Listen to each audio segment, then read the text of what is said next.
জাহান্নামে তো ভয়ানক হবে, দুজকে তো ভয়ানক হবে।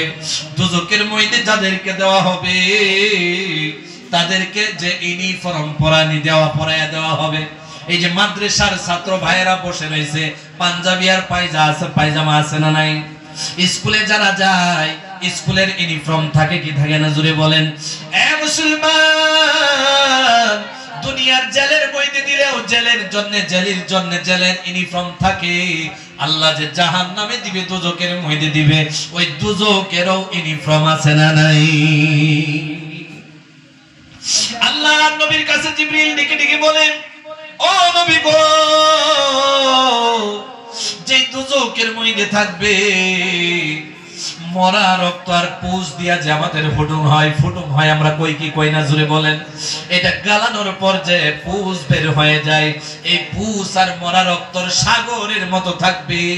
যে নাকি আযাবে, যে নাকি আল্লাহর হুকুম মানবে না, যে নবীর তরিকা অনুযায়ী চলবে না, ওই বান্দাগুলোরে এমন পিপ আর রক্তের ভিতরে ঢুকাইয়া দেওয়া হবে, এতই দুর্গন্ধ হবে শরীর। ওই জায়গার মধ্যে যখন ঢেলে দিবি, পানি পিপাসা লাগবে, আল্লাহর কাছে বলবে আল্লাহ পানির ব্যবস্থা করে দেন। আল্লাহ রাব্বুল আলামিনকে ডেকে ডেকে বলবে, আল্লাহ গো, একটু পানির ব্যবস্থা যদি করে দিতেন, পানি পান করতাম। আমি এই জন্য বললাম, বাবা দেখেন একটু চোখের জল বাইরে হয়ে যায়। এ বন্ধু দেখেন, চোখে দিয়ে একটু জল বাইর করা যায়। এই জল যদি এক ফোঁটা জল বাইরে হয়ে যায়, আবার নবী বলে, কোরআনের কথা শুই না, হাদিসের কথা শুই না, আল্লাহর নবীর কথা শুই না, একটা ফোঁটা চোখের জল যদি বাইর করতে পারে, কিয়ামতের ময়দানে ওই আমার উম্মতকে যদি আমি কিছু দিয়াও মাফ করাইতে না পারি, এই একটা ফোঁটা চোখের জল দিয়া আমি আল্লাহর কাছ থেকে সুপারিশ করে জান্নাতে নিয়ে চলে যাব। এই জন্য দেখেন, একটু চোখের জল বের করা যায়। মুসলমান ইমানদার গভীর মনোযোগ দিয়ে শুনেন, ওই যে পুজের পিসারির মধ্যে থাকবে রক্ত, মরা রক্তর পিসারিতে থাকবে, ওই জায়গায় পানি পিপাসা লাগবে, ডেকে ডেকে বলবে পানি দিয়া দেন। আল্লাহ ফেরেশতারে ডেকে ডেকে বলবে, ফেরেশতারা রে, আমার বান্দা 60-70 বছর চলে গেল, আমারে রাজি করতে পারে নাই, আমার হুকুম মানে নাই, নবীর তরিকা অনুযায়ী চলতে পারে নাই, আমার বান্দারে পানি পান করাবো, আমার বান্দারে একটু পানির ব্যবস্থা করে দে। সাথে সাথে আল্লাহর হুকুম হয়ে যাওয়া মাত্র একটা গ্লাস দিয়ে ওই জাহান্নামীর সম্মুখে পানি রেডি করে দেওয়া হবে। আর পানির দিকে তাকাইয়া একবার দেখবেও না পানিটা কেমন, এতই পানি পিপাসা লাগবে, কলিজা শুকাইয়া যাবে। এই পানির গ্লাসটা ঠোঁটের মধ্যে লাগাইয়া ঢপ ঢপ করে গিলতে থাকবে। বিশ্বাস করে আল্লাহর কসম করে বলে, ঠোঁটে লাগালো মাত্র, আরে পানি পিপাসা লাগলে ঠান্ডা পানি পান করলে কলিজা ঠান্ডা হয়ে যায় না, যদি পানি পিপাসা লাগে গরম পানি পান করলে পানি পিপাসা মিটে না, পানি পিপাসা শেষ হয় না রে মুসলমান। আজকে গভীর মনোযোগ দিয়া যদি আল্লাহ আবারও তৌফিক দিছে, কিছু একটা কথা শুনেন।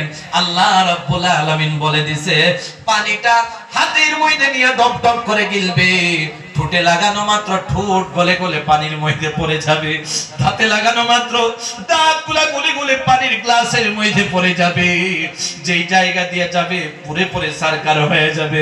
কলিজার মধ্যে গিয়ে পানিটা লাগবে, কলিজা পুইরা সারকার হয়ে যাবে।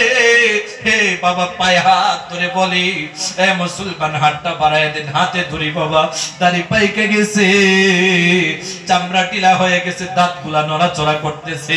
আরে ভাই, আজকের পর আর গুনাহ কইরো না।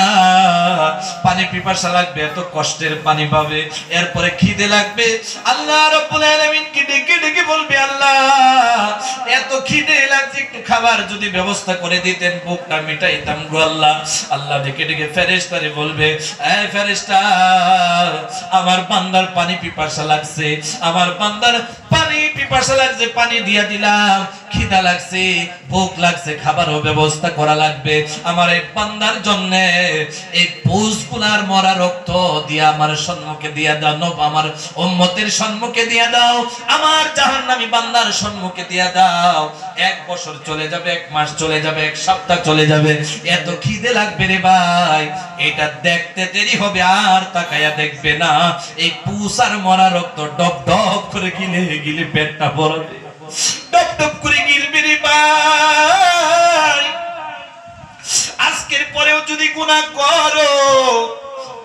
মুসলমান, আজকের পরেও যদি গুনাহ করো জাহান্নামের ভয় কি তোমার হয় না? আজকের পরেও যদি গুনাহ করো দুজকের আযাবের কথা কি তোমার মনে পড়ে না? আমি আর লম্বা করি না। এই যে ইউনিফর্মটা যে থাকবে জাহান্নামের ইউনিফর্মটা থাকবে, এই ইউনিফর্মটা এমন ইউনিফর্ম যদি জাহান্নামের কাছ থেকে খুইলা আমার নবীর কাছে জিবরিল বলতেছে, নবী গো আসমান আর জমিনের মধ্যবর্তী এত লম্বা খালি জায়গা আছে, ওই খালি জায়গার মধ্যে মিডিলের মধ্যে মধ্যবর্তী জায়গার মধ্যে দরমিয়ানি জায়গার মধ্যে জাহান্নামের যদি একটা ইউনিফর্ম জাহান্নামটাকে টান দিয়াই না এই আসমান আর জমিনের মধ্যবর্তী জায়গায় লটকায়া দেওয়া হয়, এই কাপুরের দুর্গন্ধের কারণে গোটা পৃথিবীর মধ্যে মানুষ থেকে শুরু করে যত মখলুকাত রয়েছে নাকে দিয়া সেন্ট আর ঘ্রাণ নিতে পারে সমস্ত মানুষ সমস্ত মখলুকাত জাহান্নামের এই ইউনিফর্মের দুর্গন্ধের কারণে জায়গার মধ্যে পড়ে সাথে সাথে মারা যাবে। কন্যা আউযুবিল্লাহ। এই কাপড় যদি আমারে পরাইয়া দেয়, আপনারে যদি পরাইয়া দেয় গো ভাইয়া, কেমন অবস্থা হবে? এই জন্যই তো আজকের এই দিনই মাহফিল রে ভাইয়া, এই জন্যই দূরের থেকে হুজুর দাওয়াত দিয়া নিয়ে আসলো ভাই। কবরের কথা একটু মনে ফেলাইয়া দেই ভাই, জাহান্নামের একটু কথা মনে ফেলাইয়া দেই রে ভাইয়া। এ ভাই, 2 নাম্বার যে জিবরিলে খবর জানাইতেছে, নবী গো ও নবী আপনি উম্মতের কাছে বলে দেন আল্লাহ খবর পাঠায় দিয়েছে। বলে কেমন খবর পাঠাইছে? নবী গো জাহান্নামী যে জাহান্নামের মধ্যে থাকবে এমনি এমনি জাহান্নামে যাবে না, জিনজির দিয়া পেছাইয়া ছেঁচড়াইয়া ছেঁচড়াইয়া জাহান্নামে নিয়ে যাওয়া হবে। এই জাহান্নামী গুলোদেরকে যেই জিনজির দিয়া বাইন্দা ছেঁচড়াইয়া ছেঁচড়াইয়া যে জাহান্নামে নিয়ে যাওয়া হবে, এই জিনজিরটা কেমন হবে? জিবরিল বলে, নবী গো জিনজিরের একটা টুকরা যদি খইলা দুনিয়ার সবচাইতে বড় পাহাড়ের মধ্যে যদি নিক্ষেপ করে দেওয়া হয়, একটা টুকরা জিনজিরের ওজনের কারণে ওয়েটের কারণে ওই পাহাড়টা ডাইবা 7 জমিনের নিচে চলে যাবে। এত ওজন হবে, এত ভারী হবে, এত ওয়েট হবে, যার শরীরের মধ্যেই জিনজিরি পেঁচানো হবে এমন লাগবে পাহাড় নয় যেন আসমানটা বুকে ছাপাইয়া দিছে। টাইনা টাইনা ছেঁচড়াইয়া ছেঁচড়াইয়া দুজকে নিয়ে যাওয়া হবে।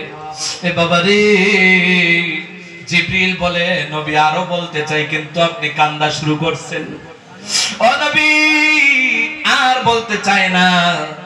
আমার নবী বলে, জিবরিল রে তাড়াতাড়ি বলো, আমি নবী শুনতে চাই আমার উম্মতের সাথে কি ব্যবহার হবে। এই উম্মত একটু কান লাগায় শুনেন, জীবনের গুনাহগুলা মাফ করান রে ভাইয়া।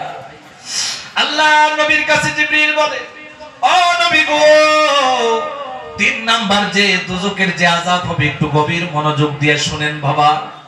জিবরিল বলে, এই যে জাহান্নাম যে থাকবে দুজকটা থাকবে, এই দুজক যে থাকবে যদি দুজক আর দুনিয়ার সাথে যদি একটা সুয়ের মতো ছিদ্র করে দেওয়া হয়, কানা করে দেওয়া হয়, দেখেন চোখে দিয়া নি একটু জল বাইরে হয় ভাইয়া, এই চোখে দিয়া নি জল বাইরে হয়, একটু চেষ্টা করেন এই জাহান্নামের একটা সুয়ের মতো ছিদ্র কানা হয়ে যায় যদি দুনিয়ার সাথে।